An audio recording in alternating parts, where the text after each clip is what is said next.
todas aquellas personas que en un día dedicaron tiempo, dedicaron recursos para negar la existencia del Jesús histórico, fracasaron. Todos sus documentos son solo parte hoy de una biblioteca vieja, antigua. Todo aquello que escribieron en contra de la existencia de Jesús se cayó, no tuvo sustento, porque la historia del Cristo que intervino en la raza humana venció, triunfó. Entonces hoy estamos nosotros ante un Cristo que ha vencido los argumentos humanos y que no ha permitido que más personas se levanten a argumentar en contra de su existencia.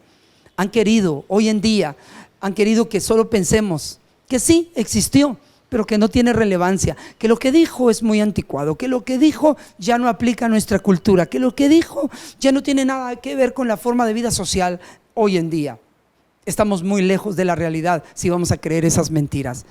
El rastro de la resurrección de Cristo por toda la historia nos sigue hasta hoy.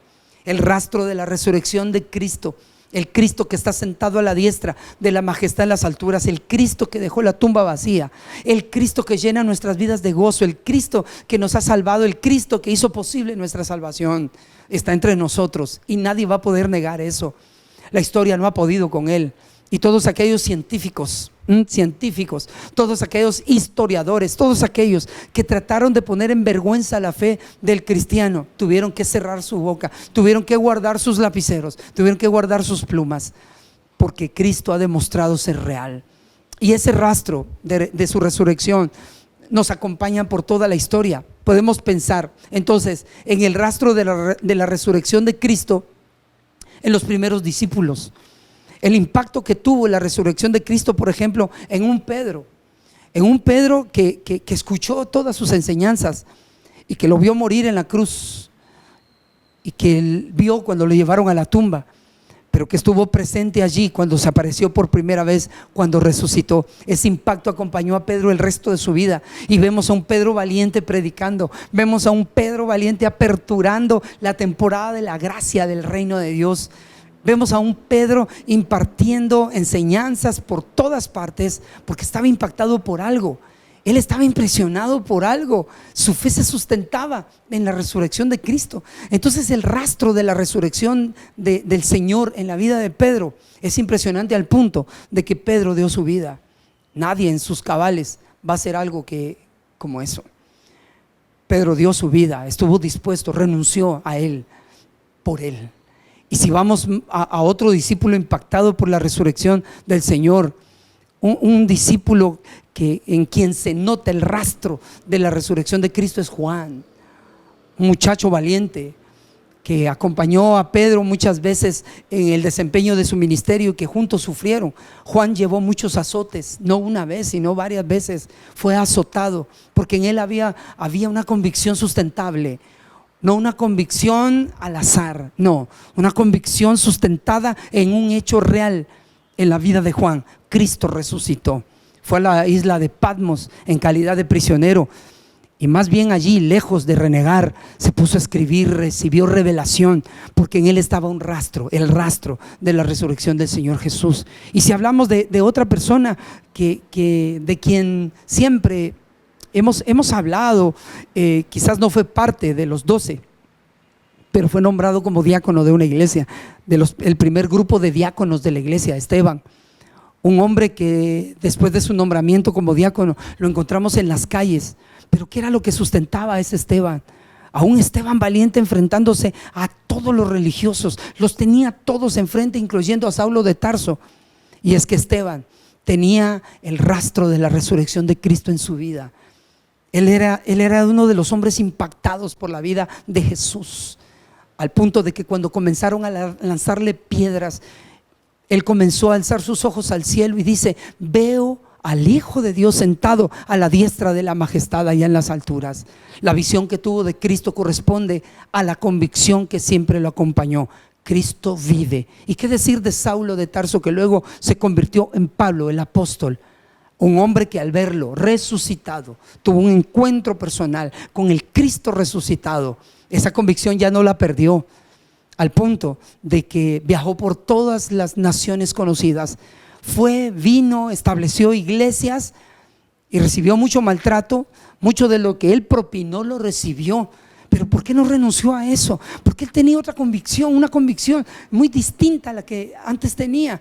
Ahora él ya había tenido un encuentro con el Cristo resucitado. Entonces el rastro que dejó en la resurrección de Cristo en los primeros discípulos es interminable. Podemos seguir hablando de todos los héroes de la fe del primer siglo. Si vamos siglos más adelante, bueno, eso nos lleva al segundo punto, que es el rastro histórico de la resurrección de Cristo en la iglesia perseguida. Repito, el rastro histórico que tuvo la resurrección de Cristo en la iglesia perseguida. Una iglesia que no le importó a las condiciones de vida a la que le tocó que pasar. Las condiciones de vida de esta iglesia cambiaron desde que recibieron y creyeron en Cristo Jesús, en el Cristo vivo. Vemos que también la resurrección de Cristo deja un rastro en esta iglesia que lo perdió todo materialmente. Una iglesia que tuvo que renunciar a cierta comodidad, a cierto confort, que tuvo que renunciar a cierta tranquilidad de vida porque abrazaron la fe del Jesús resucitado. Y no renunciaron, se tuvieron que cambiar hasta de ciudad. Muchos de ellos perdieron hijos, perdieron padres, perdieron abuelos, perdieron esposos, perdieron esposas. Pero ¿qué era lo que a ellos los fortalecía tanto? ¿Qué era lo que los mantenía en pie en su fe? Viviendo escondidos, viviendo en escasez, viviendo en sombra de muerte, en persecución. ¿Acaso no era la fe del Cristo vivo? El rastro de la resurrección de Cristo en esta gente es innegable y nos dejó un legado de valentía, un legado de fe, un legado de valor, porque la resurrección de Cristo era parte de sus firmes convicciones. Número 3, el rastro actual de una iglesia que le ha tocado que operar en tiempos proféticos. Voy a repetir este punto. El rastro actual de una iglesia que le ha tocado que operar en tiempos proféticos. Iglesia, nunca te imaginaste esto. Se venía diciendo, se venía anunciando.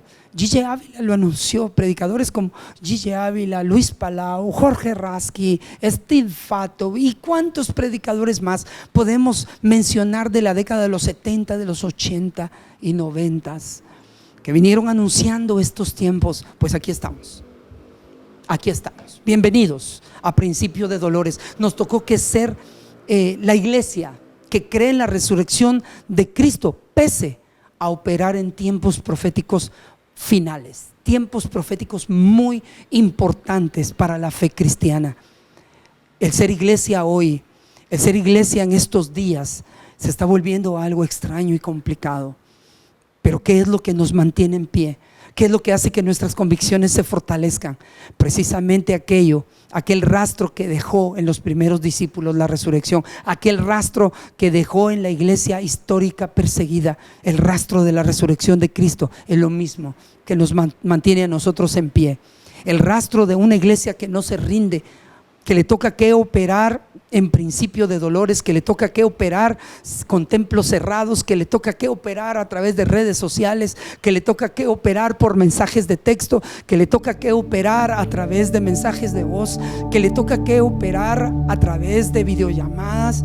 Una iglesia que le toca que operar a través de esto. Una iglesia que le toca que operar así, pero que no deja de ser iglesia, que no se rinde, que no renuncia, no niega su fe, y que no importa qué tan difícil se pongan de aquí en adelante las cosas, es una iglesia que dejará un rastro sobre esta tierra porque cree en el Cristo resucitado. Es una iglesia valiente, una iglesia que va a aprender lo mejor de esta temporada.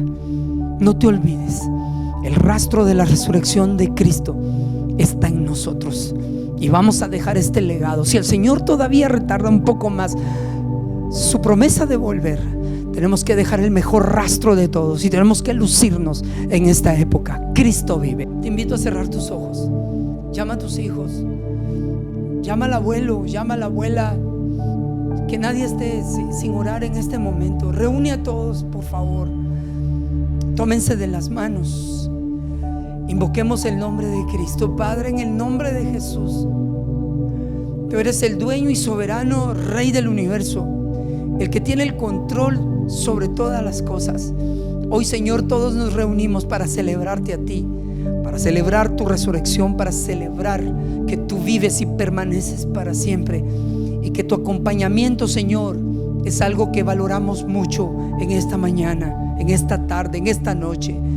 Tu acompañamiento, el cumplimiento de la promesa: yo estaré con vosotros todos los días hasta el fin del mundo. Señor, hoy más que nunca necesitamos que esto suceda, que cada familia tenga la firme convicción de ser iglesia, Señor, y que tú nos estás acompañando en todo momento, cada día, cada momento, Señor, y cada situación sirvan, Señor, para fortalecer la fe de tu pueblo. Señor, te pido que si alguien está flaqueando, si alguien está desvaneciendo su fe, Señor, ahora mismo la recupere.